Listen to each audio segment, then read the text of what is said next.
കൂത്താട്ടുകുളം നഗരസഭയിൽ ഇന്ന് അരങ്ങേറിയത് സമാനതകളില്ലാത്ത നാടകീയ രംഗങ്ങളാണ്.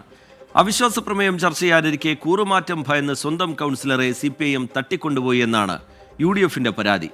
മണിക്കൂറുകൾ നീണ്ട UDF പ്രതിഷേധത്തിനിടെ കാണാതായ councillor Kalaraju CPIM area committee ഓഫീസിലുണ്ടെന്ന് കണ്ടെത്തി. സമാനതകളില്ലാത്ത നാടകീയതകൾക്കാണ് കൂത്താട്ടുകുളം ഇന്ന് സാക്ഷ്യം വഹിച്ചത്. നഗരസഭയിൽ അവിശ്വാസ പ്രമേയം ചർച്ച ചെയ്യാനിരിക്കെ സ്വന്തം കൗൺസിലറെ CPIM നേതാക്കൾ തന്നെ തട്ടിക്കൊണ്ടുപോകുന്നു. നഗരത്തിൽ പ്രതിഷേധമിരമ്പിയിട്ടും കൗൺസിലറെ കുറിച്ച് ഒരു വിവരവുമില്ല.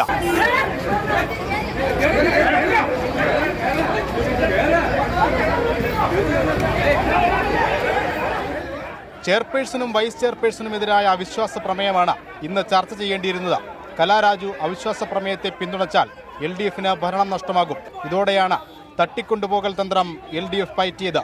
ഇവിടെ ഈ കൗൺസിലറെ തട്ടിക്കൊണ്ടുപോകാനായി CPIM നടത്തിയ ഈ അക്രമത്തിന് പോലീസ് എല്ലാ സഹായങ്ങളും ചെയ്തു കൊടുക്കുകയാണ്. ആദ്യം ഇവരോട് പറഞ്ഞത് നിങ്ങൾ ഏരിയ കമ്മിറ്റി ഓഫീസിൽ പോയി അമ്മയെ രക്ഷപ്പെടുത്താനാണ് പറഞ്ഞത്. അപ്പോൾ ഞങ്ങൾ ബഹളം ഉണ്ടാക്കിയപ്പോഴാണ് പറഞ്ഞത് അന്ന് അവരമ്മയെ വീട്ടിലേക്ക് കൊണ്ടുപോയി ആക്കും. അപ്പോൾ അമ്മയെ ആക്കുമെന്ന് പറയുമ്പോൾ മക്കൾ പറഞ്ഞത് അമ്മയുടെ ആരോഗ്യസ്ഥിതി ഞങ്ങൾക്കറിയാം, വീട്ടിലാക്കാൻ പറ്റത്തില്ലെന്ന് പറഞ്ഞു. അതുകൊണ്ടാണ് ഇപ്പോൾ ആശുപത്രിയിൽ കൊണ്ടുപോയി ആക്കിയിരിക്കുന്നത്. തട്ടിക്കൊണ്ടുപോകലിൽ കലാരാജുവിന്റെ കുടുംബം മുഖ്യമന്ത്രിക്കും DGPക്കും പരാതി നൽകി. അമ്മ പറഞ്ഞത് രാവിലെയും പറഞ്ഞത് എന്തായാലും വോട്ട് ചെയ്യുക തന്നെ ചെയ്യും, അങ്ങനെ പറഞ്ഞാണ് പോയത്. പിന്നെ ഞങ്ങൾ കാണുന്നത് ന്യൂസിലൂടെയാണ് കാണുന്നത്. അമ്മയെ അപ്പോൾ തൊട്ട് ഞങ്ങൾ കോൺടാക്ട് ചെയ്യുന്നതാണ്. കോൾ കണക്റ്റ് ആവുന്നില്ല, എവിടെയുണ്ടെന്ന് അറിയത്തില്ല. അതായത് അവരുടെ കൂടെ നിന്നിട്ട് അവർ പറയുന്ന രീതിയിൽ നമ്മൾ ചെയ്യണം, അതാണ് അവർ പറയുന്നത്. പക്ഷേ ഭീഷണിയൊക്കെ വരുന്നുണ്ടായിരുന്നു. അന്വേഷണം കാര്യക്ഷമമല്ലെന്ന് UDF നേതാക്കൾ ആരോപിച്ചു.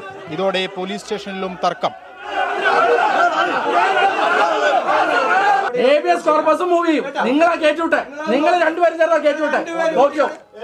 പ്രതിഷേധങ്ങൾ തുടരുന്നതിനിടെ കാണാതായ കലാരാജു CPIM ഏരിയ കമ്മിറ്റി ഓഫീസിൽ.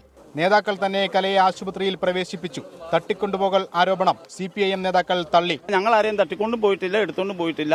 ഞാൻ വിട്ടു നിൽക്കാനാണ് തീരുമാനിച്ചത്. അതിന്റെ ഭാഗമായി ഞങ്ങൾ ആരും പങ്കെടുത്തിട്ടില്ല. മക്കൾ നൽകിയ പരാതിയിൽ CPIM ഏരിയ സെക്രട്ടറി, നഗരസഭാ chairperson, vice chairman, CPIM local secretary, councillor എന്നിവരുൾപ്പെടെ കണ്ടാലറിയാവുന്ന 45 പേർക്കെതിരെ പോലീസ് കേസെടുത്തു. സിനിമാ കഥകളെ വെല്ലുന്ന ട്വിസ്റ്റുകൾ. ഒടുവിൽ കാണാതായ കൗൺസിലർ കലാരാജുവിനെ കണ്ടെത്തുന്നത് ഈ പ്രാഥമികാരോഗ്യ കേന്ദ്രത്തിൽ നിന്നാണ്.